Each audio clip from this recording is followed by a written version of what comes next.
जय सिया राम, जय Hanuman. Hello everyone, collective timeless reading है। तो आइए देखते हैं 2025 में आपको कौन सी 3 चीज़ें छोड़नी पड़ेंगी जो 2026 के लिए आपके लिए बहुत अच्छी होंगी। तो आइए देखते हैं 2025 में मेरे व्यूअर्स को कौन सी 3 चीज़ें छोड़नी चाहिए। कलेक्टिव टाइमलेस रीडिंग है और ज़ोडिएक साइन के लिए है।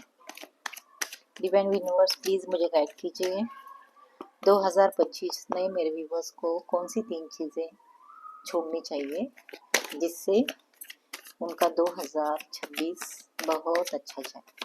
प्लीज़ मुझे गाइड कीजिए डिवाइन यूनिवर्स, प्लीज़ मुझे गाइड कीजिए।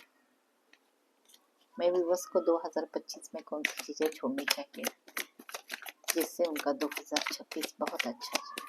प्लीज़ मुझे गाइड कीजिए डिवाइन यूनिवर्स, प्लीज़ मुझे गाइड कीजिए। आर्कएंजल 2025 में मेरे व्यूवर्स को कौन सी 3 चीज़ें छोड़नी चाहिए, प्लीज़ मुझे बताइए।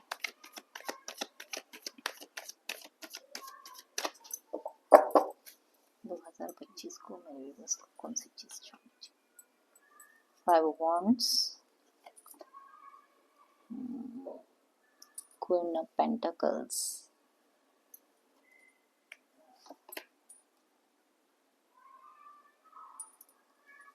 7 ऑफ सॉर्ड्स, बॉटम में है 3 ऑफ वांड्स।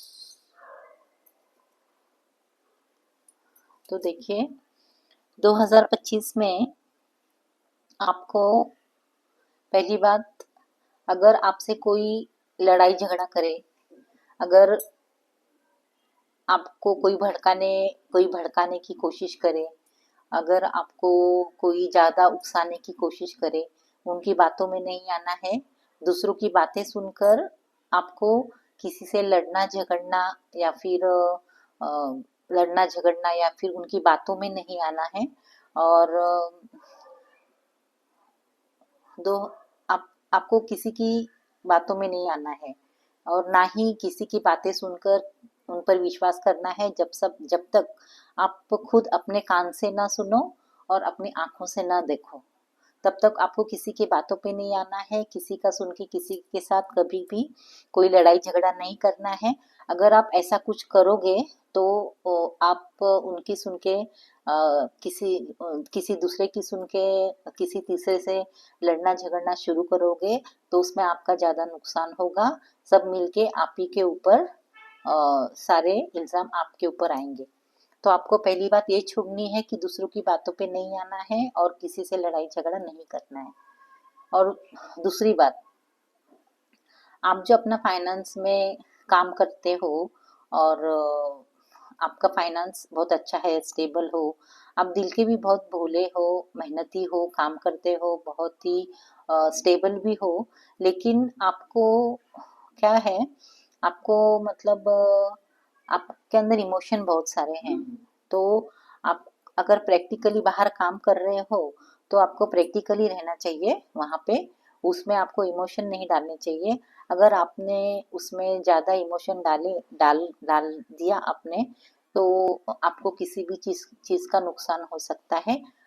तो बाहर अगर कोई भी आप काम कर रहे हो कहीं कुछ, जैसे फाइनेंस में, मतलब जैसे कुछ अपना फाइनेंस बढ़ा रहे हो या कुछ भी कर रहे हो, उसमें आपको प्रैक्टिकली सोचना चाहिए। किसी की बातों में बिल्कुल नहीं आना चाहिए, प्रैक्टिकली सोचना चाहिए, इमोशनली बिल्कुल नहीं सोचना चाहिए। प्रैक्टिकली सोचोगे तो आपकी और ज़्यादा तरक्की होगी। तो दूसरी बात यह है कि आपको इमोशनली बिल्कुल नहीं सोचना चाहिए। और तीसरी बात यह है कि अगर अगर आपको कोई मुसीबत आ गई, अचानक से कोई भी मुसीबत आ गई, तो उसमें आपको बिल्कुल हड़बड़ाना नहीं चाहिए। अपने दिमाग का पूरा उपयोग लेना चाहिए। आप, आपका माइंड मुझे शार्प नजर आ रहा है। आप मुसीबत से निकल के आगे जा सकते हो। तो आपको अपने दिमाग की बहुत बहुत अच्छे से सोचना चाहिए, समझना चाहिए। सब कुछ पहले ही मतलब जो भी करोगे पहले ही उसका पूरी सेटिंग करनी चाहिए। उसके बाद अपना दूसरा कदम उठाना चाहिए कि भाई मैं अभी मुसीबत में जैसे फंसा हूँ, तो फिर वहां जाने के बाद कहीं कुछ और तो प्रॉब्लम नहीं नहीं आ जाएगी। उसके बारे में अच्छे से सोचना है, समझना है, दिमाग को बिल्कुल सही तरह से लगाना है। उसके बाद ही आपको दूसरा स्टेप्स लेना है। सोचना बहुत ही अच्छे से, समझदारी के साथ सोचना पड़ेगा।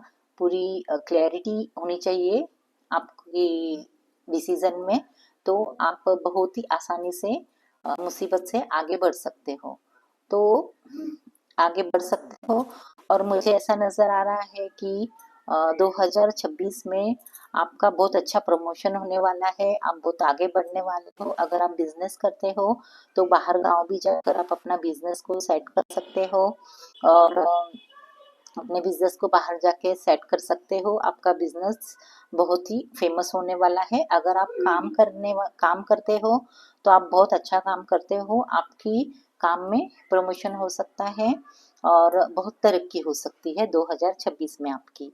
और मुझे यहाँ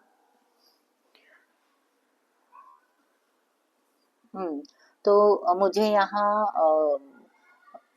ये राशि ज्यादा नजर आ रही है, कैप्रिकॉन, टॉरस और वर्गो।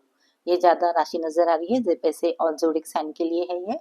तो फिर ये है आप लोगों को 2025 में आपको ये 3 चीज छोड़नी है, और 2026 आपका बहुत अच्छा है। All the best, thank you. Comment में लिखिए, और 11 11 कमेंट में लिखिए और लाइक कीजिए। Thank you.